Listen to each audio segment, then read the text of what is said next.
The Story of Silas. The worst day of Silas's life wasn't when his boat crashed on the rocks.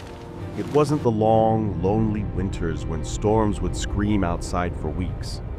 The worst day of his life was the day he found a map that promised to save him. For 10 years, Silas's entire world was the lighthouse and the gray sea around it. His only friend was a seagull who he named Alistair.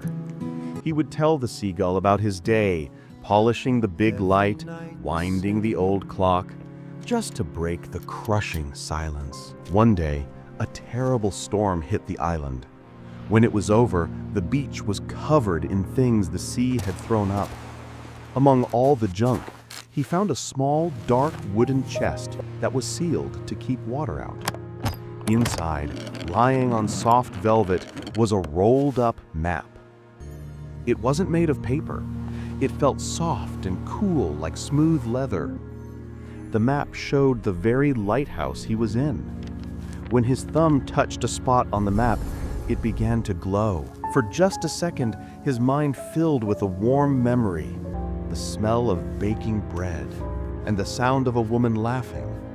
A feeling of hope so strong it was almost painful grabbed hold of his heart. The map was a path home. The map's glowing spot led him to a loose stone in the lighthouse's foundation. When he moved the stone, a new spot on the map began to glow. But as it did, he felt a strange, empty spot in his mind.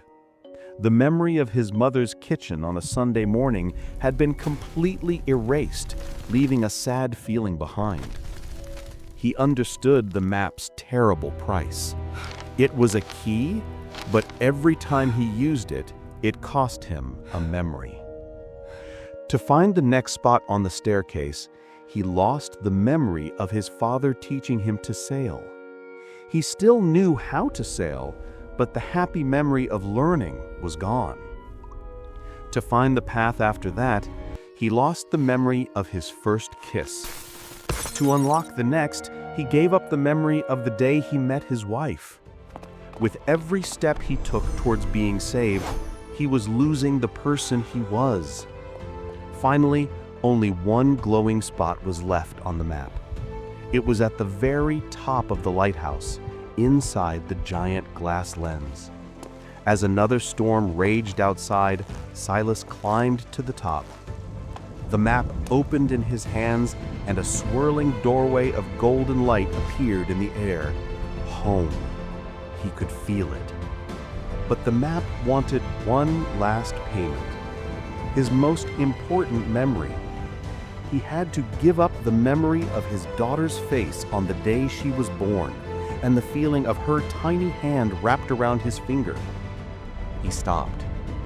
If he went home but couldn't remember his family, was it really home? He looked at the angry, empty sea around him, then back at the warm, welcoming light. With a deep, painful cry that broke 10 years of silence, he chose home.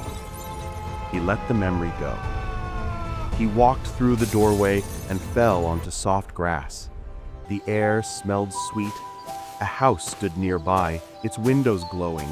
The door opened, and a woman with some gray in her hair ran to him, tears in her eyes. A young girl followed her. "You're back," she cried, hugging him tightly. "We never gave up." He could feel a deep love for them, like he knew it in his soul. He knew this was where he belonged. But when he looked at their faces, the details were blurry, like trying to remember a dream. He couldn't hold on to any single memory of them. He was finally home, but a part of him, his soul, felt like it was still trapped on that island, lost among all the memories he had given away. And he knew that the day he was saved was also the day he lost everything that mattered. If you enjoyed this video, please hit the subscribe button and turn on notifications. Thanks for watching, and I'll see you in the next one.